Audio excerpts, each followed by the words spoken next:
اعوذ باللہ من الشیطان اللعین الرجیم بسم اللہ الرحمن الرحیم رب اشرح لی صدری ویسر لی امری واحلل عقدۃ من لسانی یفقہوا قولی اللہم صلی علی محمد و آل محمد۔ صاحبان ایمان، مومنین و مومنات، ایک عمل ہے، ایک وظیفہ ہے بیماری سے نجات کا۔ یہ ایک دعا ہے جسے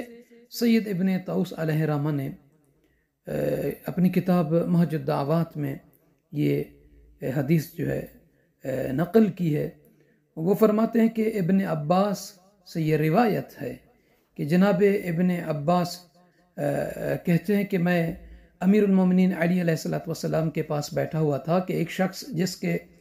چہرے کا رنگ اترا ہوا تھا وہ آیا اور آ کر سلام کرنے کے بعد عرض کرنے لگا کہ اے امیر المومنین، میں ہمیشہ بیمار رہتا ہوں اور بہت تکلیف میں رہتا ہوں،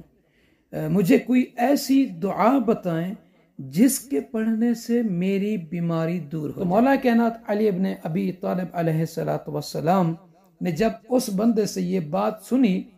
تو جناب عباس کہتے ہیں اس وقت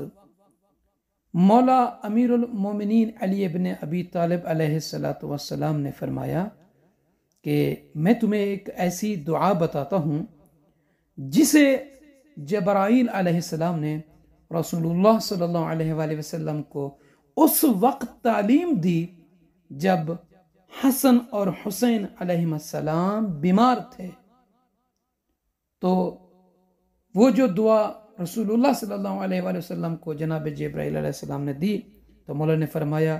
وہ دعا یہ ہے: الہی کلما انعمت علی نعمتا قل لك عندها شکری وکلما ابتلیتنی ببلیت قل لك عندها صبری۔ اے پروردگار، جب بھی تو نے مجھے کوئی نعمت دی، اس نعمت کے مقابلے میں نے تیرا کم شکر ادا کیا، اور جب بھی تو نے مجھے مصیبت میں مبتلا کیا تیرے لیے میرا صبر کم تھا۔ فَيَا مَنْ قَلَّ شُكْرِي عِنْدَ نِعَمِهِ فَلَمْ يَحْرِمْنِي وَيَا مَنْ قَلَّ صَبْرِي عِنْدَ بَلَائِهِ فَلَمْ يَخْذُلْنِي۔ اے وہ کہ جس کی نعمتوں پر میرا شکر کم تھا مگر اس نے مجھے اپنی نعمتوں سے محروم نہ کیا، اور اے وہ کہ مصیبتوں میں میرا صبر تھوڑا تھا لیکن اس نے مجھے نہیں چھوڑا اور مجھے نا امید نہ کیا۔ وَيَا مَنْ رَآنِي عَلَى الْمَعَاصِي فَلَمْ يَفْضَحْنِي وَيَا مَنْ رَآنِي عَلَى الْخَطَايَا فَلَمْ يُعَاقِبْنِي عَلَيْهَا، اور اے وہ کہ جس نے مجھے گناہوں میں دیکھا لیکن مجھے رسوا نہ کیا، اور اے وہ کہ جس نے مجھے خطاؤں میں دیکھا لیکن ان کی سزا نہ دی۔ صلی علی محمد و آل محمد واغفر لی ذنبی واشفنی من مرضی انک علی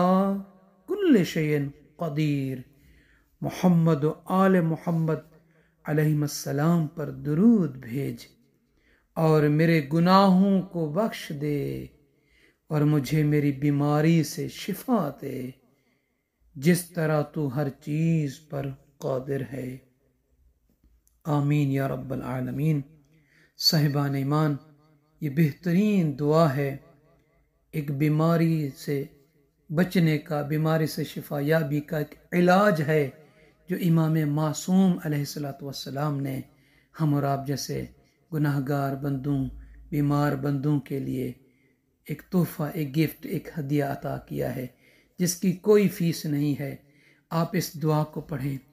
واقعاً اس دعا کے ان معنی، ان ترجمہ پر غور کریں تو آنکھوں میں آنسو آنا شروع ہو جاتے ہیں کہ کس طرح بندہ اللہ سے اپنی بیماری کی شفا کے لیے اس سے گفتگو کر رہا ہے، اس سے بات کر رہا ہے۔ تو صاحبان ایمان، آپ سب سے عرض ہے کہ ہمیں اپنی دعاؤں میں یاد فرمائیں گے۔ جزاک اللہ۔